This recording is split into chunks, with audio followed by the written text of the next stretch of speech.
Hello students, आज का अपना टॉपिक है खगोलीय दूरदर्शी की आवर्धन क्षमता का व्यंजक। और इसके पहले हमने सूक्ष्मदर्शी पढ़े हुए हैं और आज से हम लोग पढ़ रहे हैं दूरदर्शी। तो देखिए, सूक्ष्मदर्शी बेसिकली दो प्रकार के हमने पढ़े हैं, सरल सूक्ष्मदर्शी और संयुक्त सूक्ष्मदर्शी। और दोनों की आवर्धन क्षमताओं का हमने व्यंजक निकाला है नोट्स के साथ में, ताकि एग्जाम में भी लिखना पड़े तो कोई दिक्कत ना हो। तो सूक्ष्मदर्शी समाप्त हो चुके हैं, अब आए हैं दूरदर्शी। और जिसमें पहला दूरदर्शी है खगोलीय दूरदर्शी। दूरदर्शी क्या कहलाते हैं? तो ये ऐसे प्रकाशिक यंत्र होते हैं जो दूर का दर्शन करवाते हैं। दूर का दर्शन यानी दूर स्थित चीजों को सही से और स्पष्ट दिखाते हैं। तो दूर का मतलब होता है ऐसी वस्तुएं जो अंतरिक्ष में हैं। तो अंतरिक्ष में क्या होते हैं? ग्रह, उपग्रह, क्षुद्र ग्रह, तारामंडल, ये सब चीजें देखने के लिए हम इस प्रकार के दूरदर्शी का इस्तेमाल करते हैं।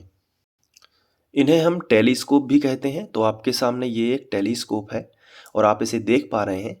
यहाँ से अपन देखेंगे और इसका जो ये एंड पॉइंट है ये आकाश की तरफ होता है, और जिससे हम देख पाते हैं कि कोई ग्रह में क्या हलचल हो रही है, उसके अंदर क्या चीज़ें हैं। अंतरिक्ष में जितनी भी चीज़ें हम पृथ्वी से देख पाते हैं वो सब इन्हीं टेलीस्कोप के माध्यम से ही देख पाते हैं। और ये बहुत ही ज़्यादा महंगे आते हैं और साथ में इनमें अलग अलग आकार के भी ये आते हैं।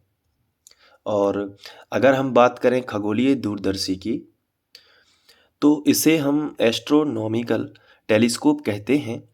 और इसका काम अगर हो तो ये अंतरिक्ष में दूर स्थित ग्रहों, तारामंडल को देख सकता है। इसमें दो लेंस होते हैं। खगोलीय दूरदर्शी में कितने लेंस होते हैं? दो लेंस होते हैं। एक तो ये वाला लेंस, एक यहाँ पे होगा। ये जो रहेगा ये आकाशीय पिंडों की तरफ है, यानी वस्तु की ओर रहेगा, इसलिए इस वाले लेंस को कहेंगे अभिदर्शक लेंस। और ये हमारी आँख की तरफ रहेगा, इसलिए इसे बोलते हैं नेत्र लेंस। तो ये तो हमने संयुक्त सूक्ष्मदर्शी में भी देखा था। तो इन टेलीस्कोप को आकाश की तरफ देख के इस तरीके से अपन देखते हैं। आप देख पा रहे हैं, यहाँ पे आँख रखते हैं तो यहाँ पे जो लेंस होगा उसे नेत्र लेंस कहेंगे। और ये आकाश की तरफ, तो ये वस्तु की ओर है, इसलिए इसे बोलते हैं अभिदर्शक लेंस और इसे बोलते हैं नेत्र लेंस। तो आज अपन इसकी आवर्धन क्षमता का व्यंजक चार कैटेगरी में डिवाइड करते हैं। सबसे पहले अपन खगोलीय दूरदर्शी की डेफिनेशन लिखेंगे। उसके बाद इस देखेंगे कि इसमें प्रतिबिंब कैसे बनता है। इसके बाद इसमें रेखा चित्र कैसे बनता है। और सबसे एंड पॉइंट में इसकी आवर्धन क्षमता का व्यंजक दो शर्तों के साथ निकालेंगे। तो बस आपको धैर्य रखना है और बहुत अच्छे से इसे समझना है। चलिए शुरुआत करते हैं। खगोलीय दूरदर्शी यानी कि एस्ट्रोनॉमिकल टेलीस्कोप, ये अंतरिक्ष में दूर स्थित वस्तुओं को देखने में इसका इस्तेमाल होता है, जैसा कि हमने अभी डिस्कस किया है। और इसमें दो लेंस होते हैं, और वस्तु के पास जो लेंस होता है उसे बोलेंगे अभिदर्शक या ऑब्जेक्टिव लेंस। ये तो हमने पहले ही देखा है। और जो आँख के पास होता है उसे बोलते हैं नेत्र लेंस। तो खगोलीय दूरदर्शी में ज़्यादा कुछ डेफिनेशन में नहीं लिखना है, बस इतना आपको लिखना है और ये इसकी डेफिनेशन हो जाएगी। और जो हमने पढ़ा है इसमें वही लिखा है, टेंशन लेने की ज़रूरत नहीं है। जो हमने पढ़ा है बस वही लिखा है। अब बात करते हैं कि प्रतिबिंब कैसे बनता है।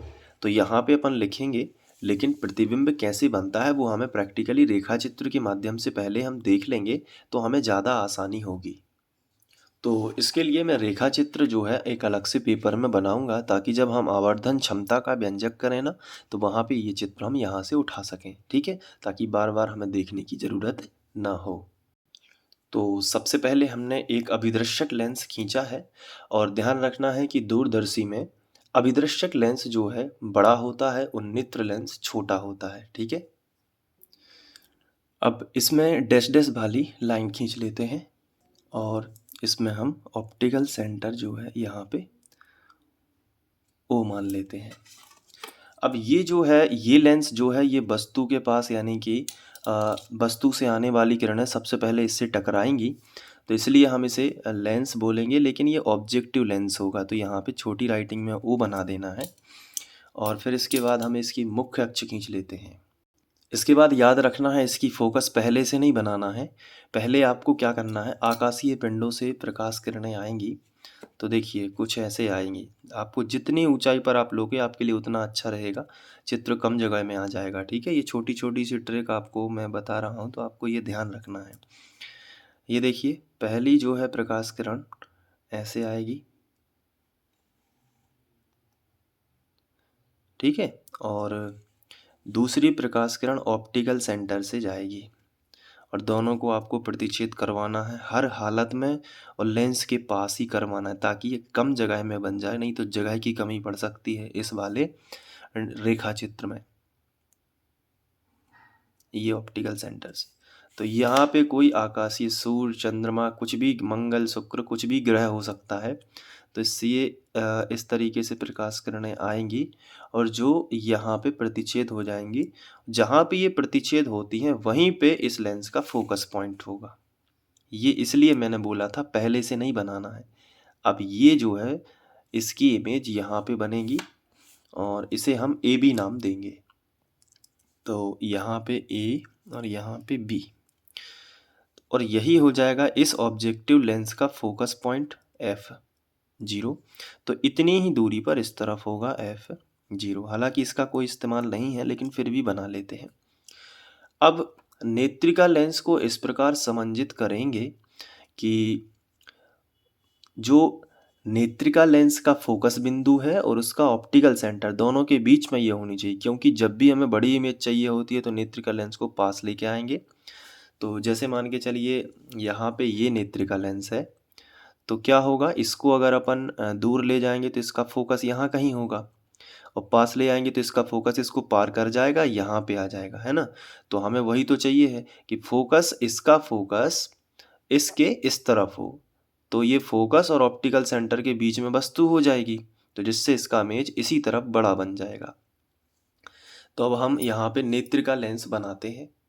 तो यहाँ पे हमने इसे बनाया, इसमें डैश डैश वाली लाइन खींच के यहाँ पे आपको क्या करना है, चूंकि ये लेंस है लेकिन ये नेत्र के पास है इसलिए ये आई लेंस है, तो एल ई से दर्शा देंगे, और यहाँ पे ऑप्टिकल सेंटर ओ ना लेके हम यहाँ पे लेंगे ई, और इसकी जो फोकस दूरी होगी वो यहाँ पे ले लेंगे एफ ई, फोकस पॉइंट होगा एफ ई।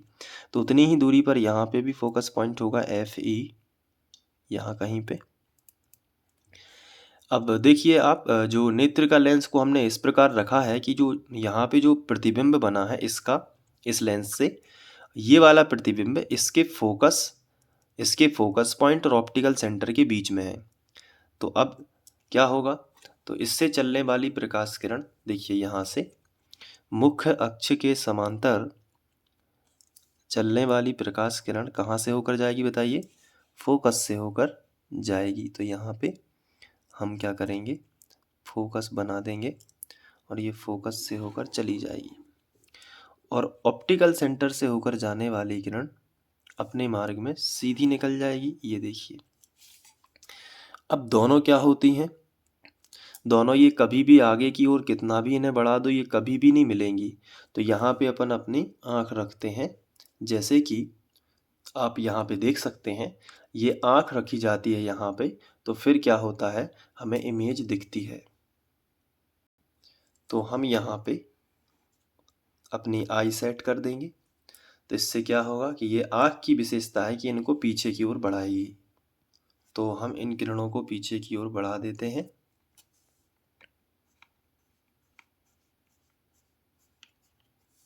और इसे भी पीछे की ओर बढ़ाएंगे। तो ये दोनों इस पॉइंट पे क्रॉस हो रही है ना, तो इस पॉइंट पे बनेगी इमेज। तो थोड़ा सा हम इसको और आगे बढ़ा लेते हैं यहाँ पे, तो यहाँ पे इसकी इमेज बन जाएगी यहाँ पे कहीं पर भी इमेज बन सकती है, यहाँ लेंस के साथ भी यहाँ पे, इससे कोई दिक्कत नहीं है, क्योंकि ये वाली इमेज इससे टकराते थोड़ी है, इससे कुछ नहीं होता है। इमेज केवल ये यहाँ पे बनाने का मतलब है कि ये दिखती है कि ये बड़ी इमेज बनी है, इससे बहुत बड़ी। तो ये बन जाएगा ए डैश और बी डैश, तो ये बनेगी इमेज। अब यहाँ पे अगर आप ध्यान से देख रहे हो तो ये अनंत पर कोई तारामंडल या कोई ग्रह स्थित है, अनंत पर यानी बहुत दूर, और उससे जो है अनंत पर स्थित अगर कोई भी वस्तु है तो इससे चलने वाली प्रकाश किरण सबसे पहले किससे मिलती हैं? तो आंसर है अभिदृश्यक लेंस से। किससे मिलती हैं? अभिदृश्यक लेंस से। और इसके द्वारा जो प्रतिबिंब बनता है ए बी, वो कहाँ बनता है? तो अभिदृश्यक लेंस के फोकस बिंदु पर। आप देख रहे हैं एफ ओ पर बना है ना ये प्रतिबिंब। तो आपको यही लिखना है प्रतिबिंब का बनना। जो यहाँ पे आपको लिखना है कि प्रतिबिंब कैसे बना, तो वो यहाँ पे आपको थोड़ा समझ लेना है कि अनंत पर स्थित वस्तु से आने वाली जो प्रकाश किरणें होती हैं, वो अभिदृश्यक लेंस के द्वारा कहाँ बनती? अभिदृश्यक लेंस के द्वारा ए डैश ए बी पर, या फिर आपको क्या करना होगा, यहाँ पे अगर वस्तु आप ए बी मानोगे, यहाँ पे कोई वस्तु ए बी रखी है, थोड़ा सा इसको भी देख लेते हैं। अगर कोई वस्तु ए बी रखी है तो इसका प्रतिबिंब यहाँ पे बनेगा ए डैश बी डैश पर। ऐसे भी तो कर सकते हैं। और ए डैश बी डैश जब ये, तो ये हो जाएगा ए डबल डैश और बी डबल डैश। ऐसे भी बना सकते हैं, इसमें कोई दिक्कत नहीं है। तो आपको लिखना है कि अनंत पर कोई वस्तु ए बी है तो अभिदृश्यक लेंस से चलने वाली जो प्रकाश किरण होगी वो उसके फोकस पर ए डैश बी डैश प्रतिबिंब बनाती है। अब नेत्रिका लेंस को इस प्रकार समंजित करते हैं कि प्रतिबिंब ए डैश बी डैश उसके ऑप्टिकल सेंटर यानी प्रकाशिक केंद्र और फोकस के बीच आ जाए, तो अंतिम प्रतिबिंब नेत्र लेंस के द्वारा A double dash B double dash पर बनता है। बस यही आपको लिख देना है। तो चलिए यहाँ पे लिख लेते हैं। तो कुछ इस तरीके से आपको लिख लेना है। ये देखिए, यही है जो हमने समझा है। अनंत पर स्थित वस्तु से आने वाली किरणें अभिदर्शक लेंस द्वारा ए डैश बी डैश फोकस पर प्रतिबिंब बनाती। अनंत पर स्थित वस्तु से आने वाली, ये देखिए अनंत पर स्थित वस्तु है, वस्तु से आने वाली किरणें जो है अभिदृश्यक लेंस द्वारा, ये कौन सा लेंस है? अभिदृश्यक लेंस। तो अभिदृश्यक लेंस द्वारा क्या करती हैं? ए डैश बी डैश फोकस पर प्रतिबिंब बनाती हैं। तो ए डैश बी डैश फोकस पर प्रतिबिंब बनाती हैं। तो क्या होता है उससे? अब नेत्रिका लेंस, अब ये जो प्रतिबिंब है वस्तु के सापेक्ष कैसा होता है? उल्टा। तो ये थोड़ा सा और जोड़ लेना है कि वस्तु के सापेक्ष कैसा होता है? उल्टा। अब नेत्रिका लेंस को यहाँ पे देखिए क्या लिखा है। अब नेत्रिका लेंस को इस प्रकार समंजित करते हैं कि ए डैश बी डैश इसके फोकस तथा प्रकाशिक केंद्र के मध्य आ जाए। ये देखिए, ये है नेत्रिका लेंस।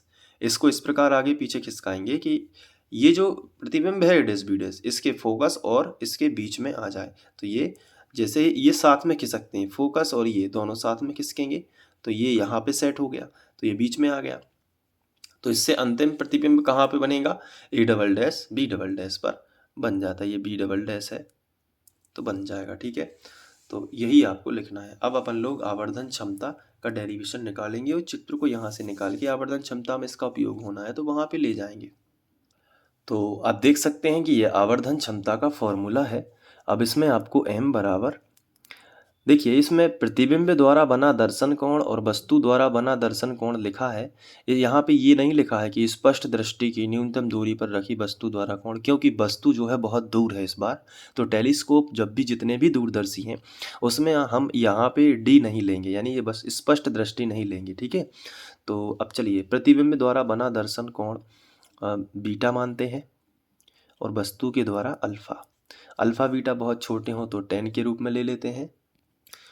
तो यहाँ पे लिखेंगे m बराबर 10 बीटा बटे 10 अल्फ़ा। अब आपको बीटा अल्फ़ा यहाँ पे देखना है। तो ये देखिए, ये रहा रेखा चित्र। अब इसमें बीटा कहाँ पे है? देखिए ये रहा अल्फ़ा, वस्तु का अल्फ़ा यहाँ पे। तो जितना अल्फ़ा यहाँ बनेगा शीर्षाभिमुख से उतना ही अल्फ़ा यहाँ पे भी बनेगा। तो ये भी क्या है? अल्फ़ा है। और ये प्रतिबिंब बना है तो प्रतिबिंब द्वारा बना दर्शन कोण कितना होगा यहाँ पे? बीटा। तो यहाँ पे बन जाएगा बीटा। बहुत ही सिंपल है। तो चलिए अब हम यहाँ पे त्रिभुज ले लेंगे। तो सबसे पहले 10 बीटा है तो 10 बीटा का मान, बीटा ये है तो लंब बटे आधार, यही त्रिभुज ले लेंगे पास वाला। तो लंब क्या है? ए डैश बी डैश और आधार क्या है? B dash E. तो हम यहाँ पे लिखेंगे बीटा की जगह पर ए डैश बी डैश बटे बी डैश ई। ये बीटा हो गया। अब बटे अल्फ़ा। अल्फ़ा क्या है? ये देखिए अल्फ़ा इस तरफ हमने ले लिया है तो इसका भी क्या होगा?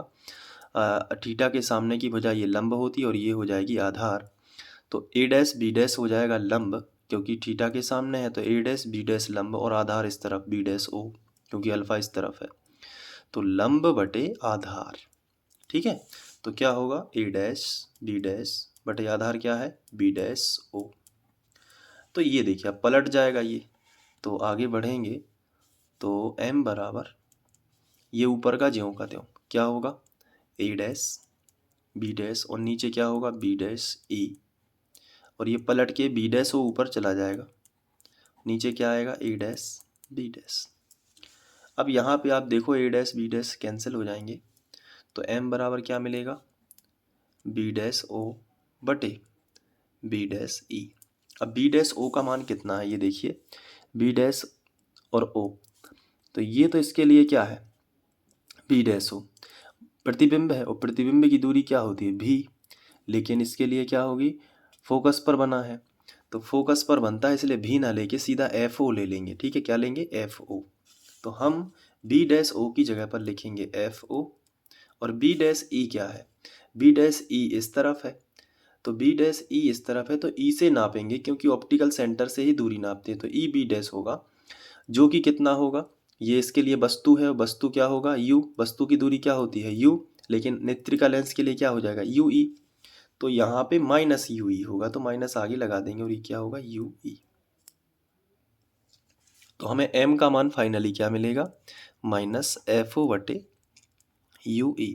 अब इसको अपन समीकरण 1 बना देंगे और इसको हाईलाइट भी करना चाहें तो कर सकते हैं।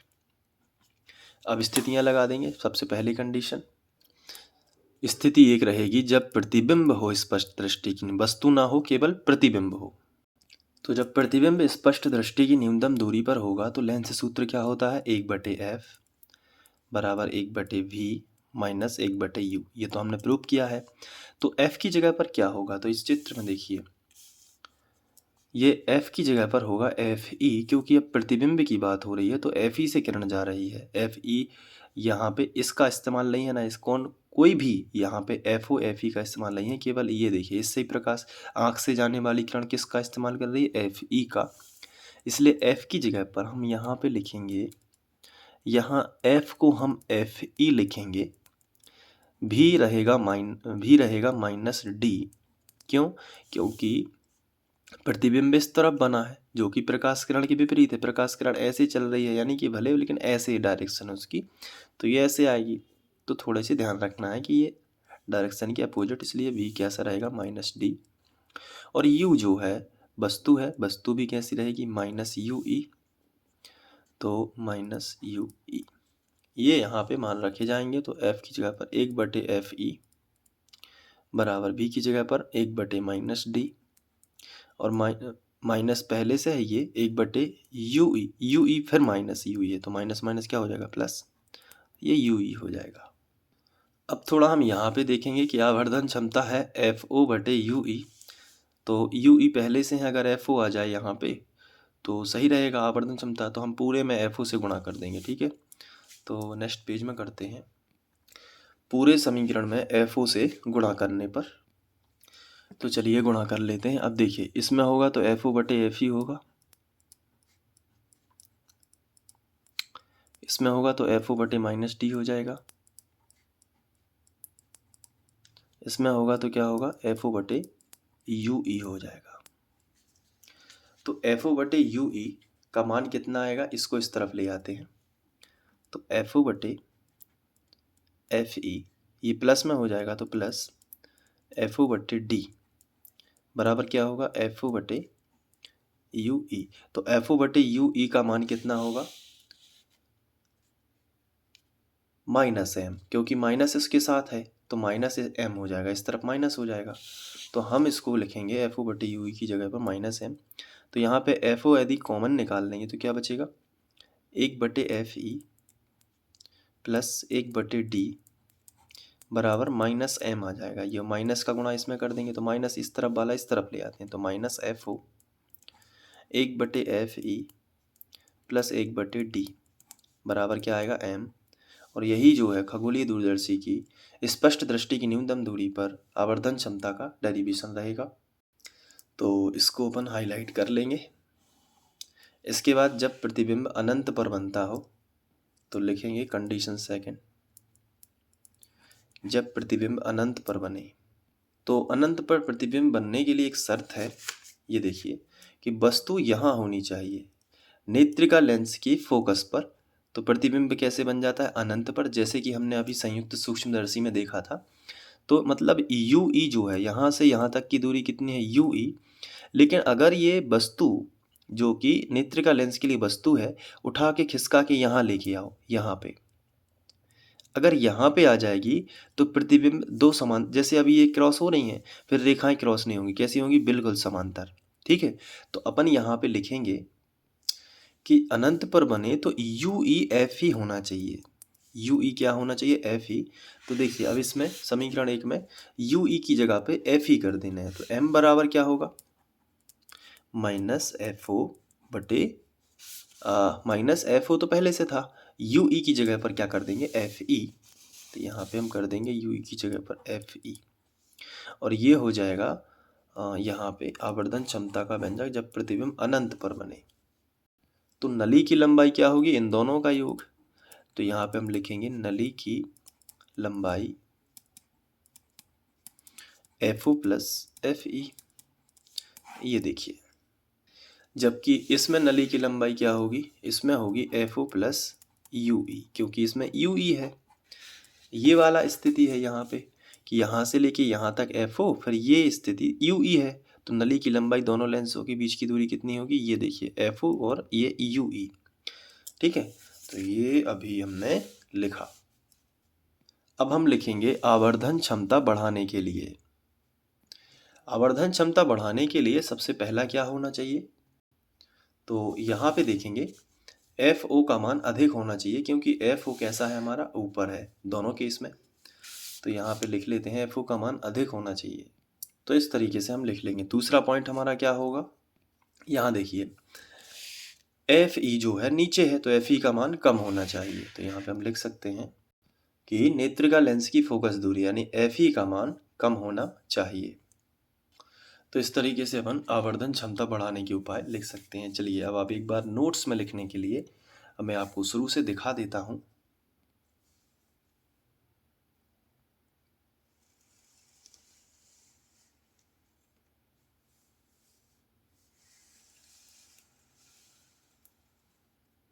ये रेखा चित्र है।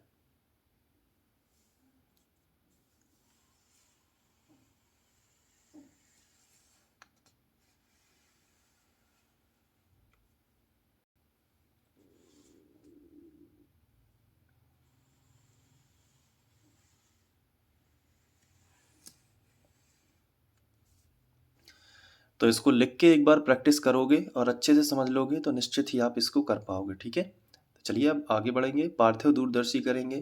Thank you.